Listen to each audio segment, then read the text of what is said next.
Helpings for the Heart. It is written founder George Vandeman's favorite stories. Blaming the Barometer. On September 21st, 1938, a hurricane of monstrous proportions struck the east coast of the United States.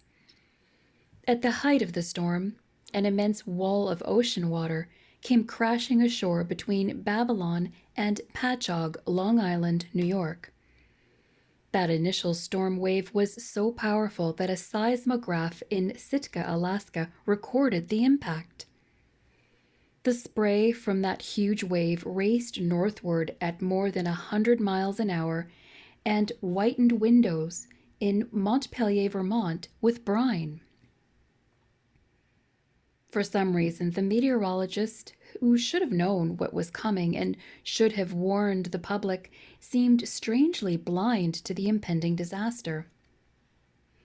Either they ignored their instruments or simply wouldn't believe what they were telling them.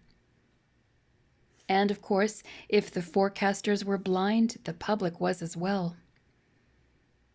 Among the more unusual occurrences in this most unusual storm was the experience of a Long Island man who, just a few days earlier, had ordered a barometer from a store in New York City.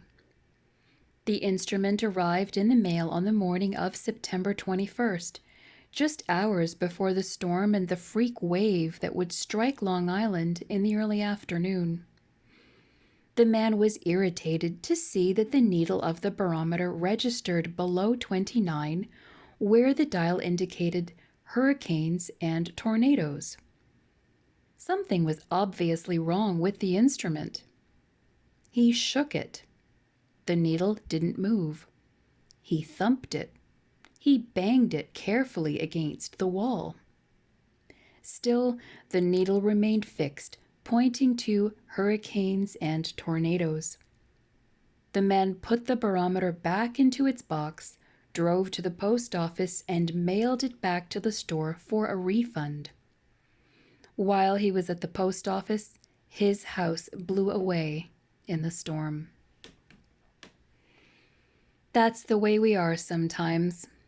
If we can't cope with the forecast, we blame the barometer, or ignore it, or throw it away.